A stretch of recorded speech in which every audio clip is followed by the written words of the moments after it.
Tout le monde aime Spider-Man, et les studios l'ont bien compris au début du siècle. Êtes-vous excité de cette troisième mouture cinématographique de l'Homme-Araignée? Parce que nous, oui! Mais comment bien profiter du sixième film mettant en vedette le gentil ado au costume moulant quand on ne connaît pas les petites références et clins d'œil aux premiers comics? Ne vous inquiétez pas, les tops c'est clair, on le sait que comme nous, vous êtes pas nerd à ce point. Alors on a réuni pour vous 11 détails vraiment trop geeks dans les films Spider-Man. Et attention, vous voyez cette araignée radioactive? Eh bien on en a caché une pareille dans le vidéo. Commentez quand vous la verrez, faut pas vous faire piquer. Les deux séries de films sur Spider-Man s'entendent toutes les deux sur l'origine des pouvoirs, du moins sur la cause des pouvoirs de Peter Parker. C'est une araignée radioactive, ça c'est clair. Par contre, dans la saga avec Tobey Maguire, c'est dans une exposition scientifique qu'il s'est fait piquer. Alors que dans la série avec Andrew Garfield, c'est lors d'une visite étudiante dans les bureaux d'Oscorp alors que Peter va s'aventurer dans des bureaux top secrets. Un petit peu plus logique si vous voulez mon avis. Par contre, c'est la première version qui se rapproche le plus de l'original. Dans les comics, c'est bien dans une exposition scientifique que Peter se fait mordre et qu'il gagne ses pouvoirs. Sauf celui de lancer l'étoile. Et l'étoile, parlons-en! Dans les premiers films, les toiles lui sortent direct des poignets. Arc. Alors que dans les deux nouvelles séries, il s'agit d'un accessoire que Peter fabrique lui-même. Alors qu'est-ce qui est vrai?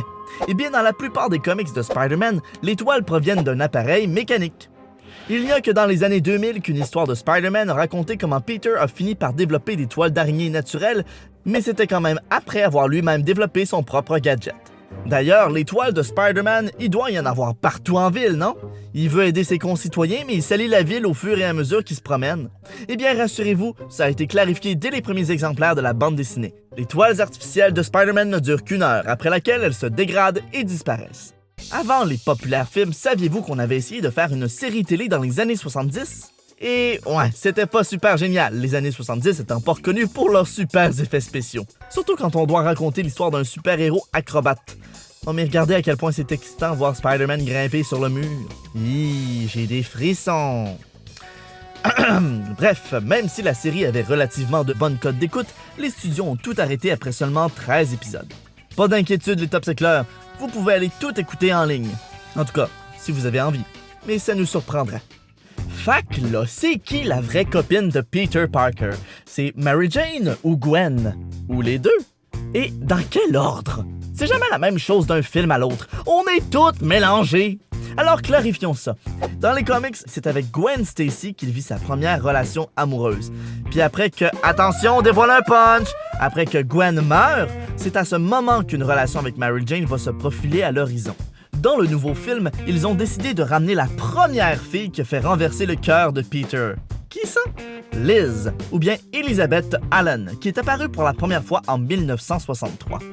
Et pour les futurs films, comme ça change tout le temps, inquiétez-vous pas, il y a une liste interminable des copines de Peter Parker. Felicia Hardy, Kitty Pryde, Silk, Silver Sable, Betty Brant et bien d'autres. Un sacré séducteur ce Peter. Ce qui nous emmène à notre prochain détail, le fait que les fans trouvent Spider-Man pas assez nerd. Dans la mémoire des gens, Peter Parker était vraiment un rejet à l'école, un petit nerd maigrichon qui se camouflait parmi la foule. Et cette info-là est bel et bien vraie au début, avant la transformation. Mais avec ses nouveaux pouvoirs, Peter a acquis beaucoup de confiance en soi. Et je le comprends, moi aussi avec un corps de même, je deviendrais beaucoup plus en confiance. Après seulement quelques numéros des comics, Peter a déjà retiré ses lunettes et est devenu quelqu'un de très populaire à son école. Il a même battu son ancien rival Flash devant toute l'école. Alors, rejet? Non, pas tant que ça. En voyant le nouveau costume dans la nouvelle bande-annonce de Spider-Man, bien des fans ont vu là un hommage au premier comics parce que, en effet, le tout premier costume de Spidey de 1962 comportait des toiles d'araignée sous les aisselles.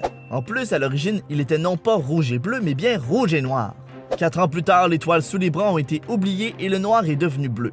Mais là, tout le monde se demande à quoi vont servir les ailes de Spider-Man dans le nouveau film? C'est peut-être juste décoratif? Ou peut-être qu'il peut planer? Oh, comme un Paul-à-touche! Oh oui, c'est cute ça, des Paul-à-touche! Ceux qui sont moins familiers avec l'univers des comics Marvel ne savent peut-être pas que Spider-Man, je suis désolé de vous l'apprendre, est décédé. Plusieurs fois. Parce que dans l'univers des bandes dessinées de super-héros, quand on meurt, c'est généralement juste une excuse pour vendre plus de copies alors qu'on sait de toute façon que le héros va revenir plus tard. Sachez donc que notre chère araignée est morte plus de 8 fois sous la forme d'elle qu'on connaît, et tenez-vous bien, 17 fois dans des univers parallèles. Et inquiétez-vous pas trop si Peter finit par mourir dans les prochains films. Je pense pas que ça va arrêter les studios. Mine de rien, on n'a jamais vraiment su qu'est-ce que faisaient les parents de Peter, Mary et Richard Parker. Dans la série L'extraordinaire Spider-Man, on apprend que le père de Peter était un scientifique et que c'est même lui qui était responsable des pouvoirs de son fils. Mais autrement, tout ce qu'on sait d'eux, c'est qu'ils sont morts dans un écrasement d'avion. Toutefois, dans les comics, on apprend qu'ils étaient des agents de la CIA recrutés par nul autre que Nick Fury. Et parmi leurs nombreuses missions, ils ont déjà sauvé Wolverine. Wow! Hey, arrêtez de refaire encore et encore des Spider-Man, nous on veut un film sur ses parents. Dans les bandes annonces du nouveau Spider-Man, on peut clairement voir le personnage du Vautour, un super méchant bien connu de l'univers des comics de Spidey. Toutefois, faut dire que le costume dans le film a l'air un peu plus badass que dans la BD. Dans la bande dessinée, c'est un peu trop littéral, à notre avis. Arc, il pense qu'il va faire peur à du monde avec ce costume-là? On veut pas en dire trop sur ce personnage d'un coup qu'on gâcherait une surprise du film, mais on s'en reparle plus en détail après la sortie en salle.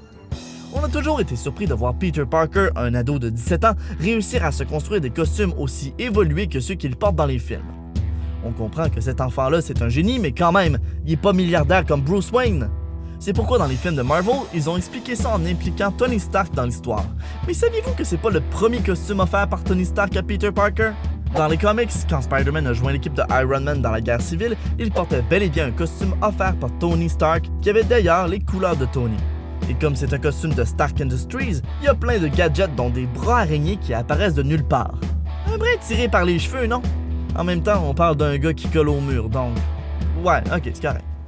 Est-ce qu'on vous a appris de nouvelles choses sur l'homme araignée? Est-ce qu'on a fait des erreurs? Ou bien avez-vous des petits secrets de geek à nous confier? Commentez à fond dans les commentaires et n'oubliez pas de vous abonner à Topsicle Cinéma pour des vidéos formidables à chaque semaine, tout en nous suggérant de nouveaux sujets pour les futurs Topsicle. Sur ce, je quitte, je dois aller sauver la ville.